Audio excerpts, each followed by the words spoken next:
Sudah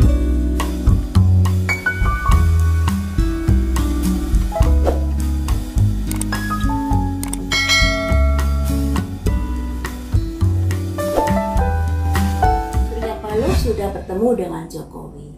Apa yang jadi bahan pembicaraan mereka tentunya terkait dengan nasib bangsa Indonesia. Karena mereka ini adalah dua tokoh yang sangat potensial di dalam negara Indonesia ya. Mari kita lihat ada hal-hal apakah di dalam percakapan mereka. Apakah sesuatu yang bisa membuat positif terkait bangsa Indonesia, ataukah ada pembicaraan yang tidak ada titik temu dan lain sebagainya? Mari kita lihat di sini. Ada hal-hal apakah Pak Jokowi dengan Surya Paloh bertemu? Ada simbol justice, teman-teman. Pertimbangan untuk mendapatkan hasil yang seadil-adilnya. Atau justice ini juga ada kaitannya bisa diartikan proses hukum. Jadi justice ini multitafsir ya teman-teman. Yang namanya prediksi itu memang multitafsir. Bisa ditafsirkan apa saja. Seperti justice ini bisa ditafsirkan adanya menuntut sebuah keadilan, menimbang-nimbang agar bisa memutuskan secara adil, atau adanya potensi proses hukum di sini. Ya. Kemudian pembicaraannya seperti apa? Ada simbol saling memberi perhatian di sini. Setelah menimbang-menimbang demi bangsa dan negara Indonesia, di sini ada simbol 6 pentakel. 6 pentakel ini saatnya berbagi perhatian. Setelah pemilu, apakah ini ada kaitannya bagi-bagi kursi kah? Simbolnya juga orang naik kursi. Apakah seperti itu atau bagi-bagi hal yang lainnya, bagi-bagi tugas dan lain sebagainya? Yaitu bisa saja demi sebuah keadilan atau demi sebuah keamanan bangsa dan negara Indonesia. Selanjutnya ada 10 pentakel. Nah, hal baik di sini. Hal baik. Sepertinya ada sebuah kesepakatan. Karena mereka ada pembicaraan yang bisa menguntungkan satu sama lain. Ada 10 pentakel, teman-teman. Kemudian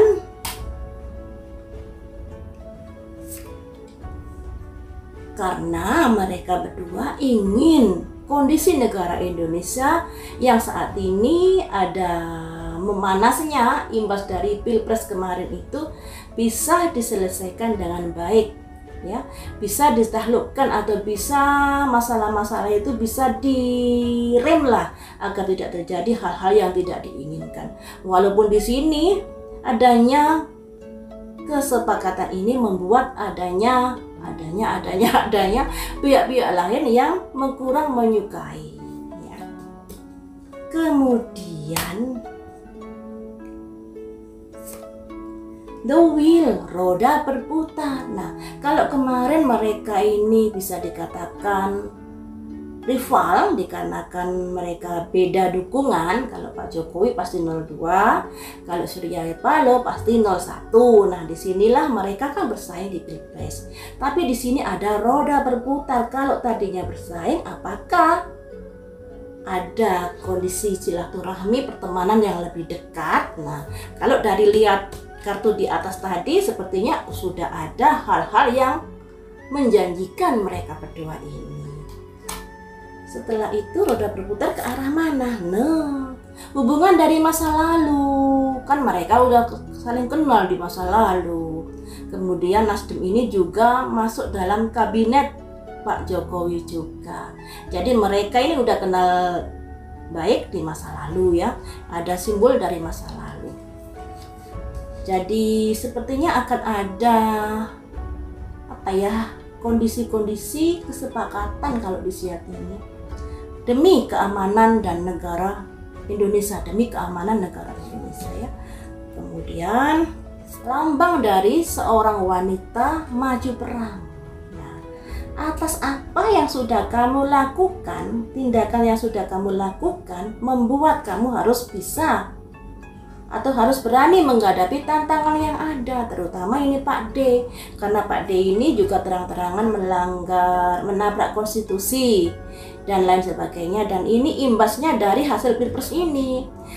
Ada yang yang merasa tidak bisa menerima hasil Pilpres ini karena awalnya ini sudah jalannya yang ditempuh nggak sesuai, ada hal-hal perekayasaan dan lain sebagainya.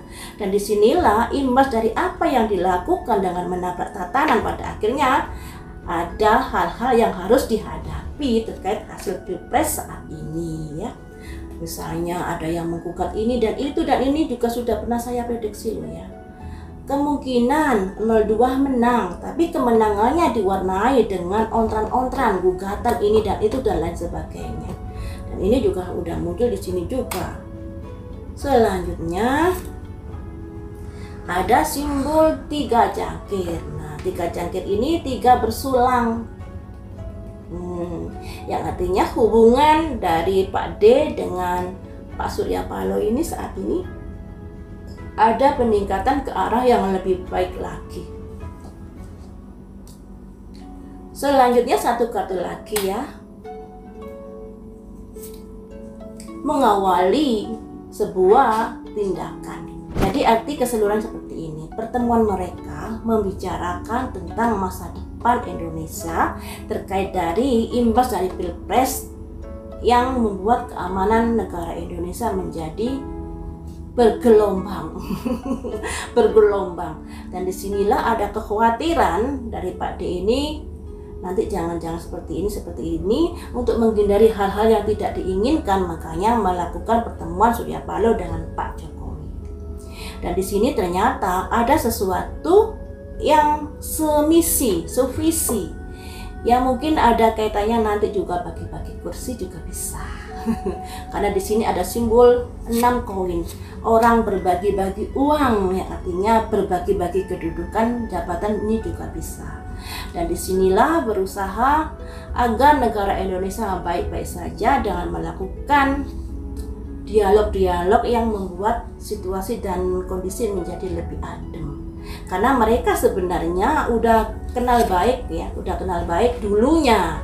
Yang namanya politik kan tidak ada kesetiaan ya, bisa berubah, teman bisa jadi lawan, lawan bisa jadi teman demi sebuah kepentingan. Nah, kepentingannya ini agar negara Indonesia bisa ayem tentrem, tidak terjadi ontran-ontran, tidak terjadi yang ini yang itu dan lain sebagainya. Makanya di sini ada dialog-dialog kesepakatan terkait apa yang akan dilakukan di masa depan. Dan di sini ada orang bersulang, yang artinya ada kesepakatan di antara mereka berdua, dan ini merupakan langkah awal sebuah tindakan. Langkah awal sebuah tindakan ya, seperti itu. Tindakan apa? Mari kita cek lagi. Tindakan yang seperti apakah yang akan mereka lakukan?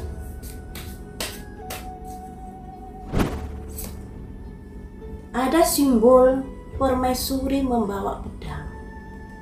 Permaisuri membawa pedang ini adanya seorang pimpinan wanita yang membawa pedang. Nah, apakah ini terkait dari PDIP yang dipimpin oleh Ibu Megawati? Karena di sini paslon 01 dari Nasdem, ketuanya Surya Paloh. 02 gabungan dari beberapa partai, yang di belakangnya ada Pak Jokowi. Kemudian dari 03 ada Ibu Megawati. Jadi ada kemungkinan 01, 02 ini ada kesepakatan untuk menghadapi Ibu Megawati ini. Apakah begitu? Mengapa kita membahas politik ini? Jangan ada kefanatikan, percuma. Karena yang atas-atas ini tidak mengenal hal itu. Mereka berjuang demi kepentingan lah. Yang bawah-bawah ini, masyarakat yang seperti saya dan lain sebagainya ini kadang-kadang terbawa emosi, kemudian fanatik dan ini dan itu. Seperti saat saya memprediksi yang hasilnya bahwa 02 ada hoki untuk bisa menjadi pemenang di tahun 2024. Kemudian ada yang komen, Jenimas dibayar berapa oleh 02? Kemudian kemarin saya juga memprediksi terkait dari kepemimpinan 02, andai kata sudah diketok palu menjadi presiden dan wakil presiden, akan ada hal-hal kejadian yang seperti ini. Kemudian jangan percaya Jeng Dimas karena dia mendukung 01 dan 03. Nah, untuk apa fanatik-fanatik seperti itu? Saya mengartikan kartu-kartunya apa adanya ya.